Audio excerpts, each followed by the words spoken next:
the word Quran means, it comes from the root qara'a. And what does it mean? Who knows what it means? No, read, yeah, to read. See, the verb qara'a,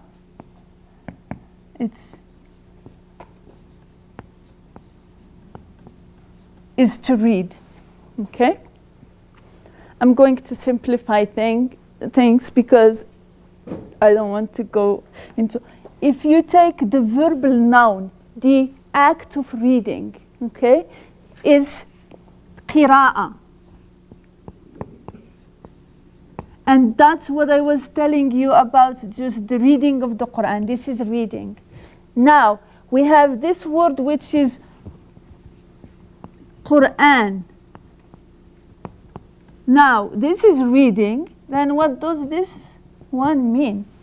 Quran is another verbal noun, but this is an intense verbal noun, which means you cannot stop. It's a continuous reading, meaning that you read, for instance, a certain verse in the Quran, you want to take it in your heart and apply it to the real world you live in. Like yesterday, when there was that bird there, for me, I was like feeling that the bird was learning also about Islam, and it just made my heart go. So what happens is you read nature with the Quran. That's Quran. Quran, it's a constant reading of the life of the world you live in through the eyes of the Quran, through the Sharia, so that's what the meaning of Quran. The Quran has other names. It has the name, and these are all from the Quran itself, Quran naming. The other name is Furqan.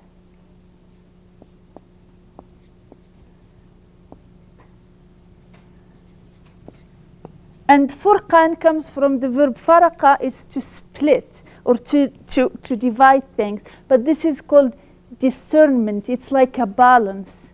It is the way by which a Muslim lives his life or her life.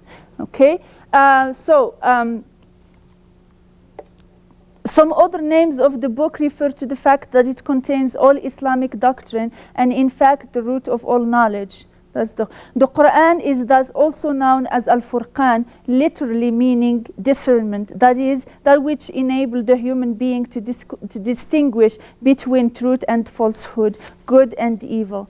The book is also known as Al-Huda. And I'm going to go back to this, to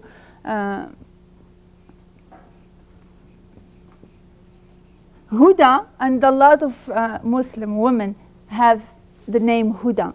Huda means guidance.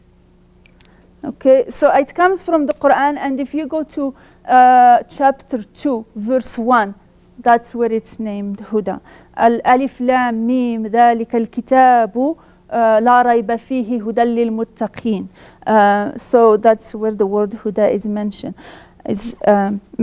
Okay, now what do we mean in a legalistic way? What does it mean, Huda? Guidance, yeah, how? Okay, we have in it, from it, we take the commandment, which are called fara'id. Fara'id. These are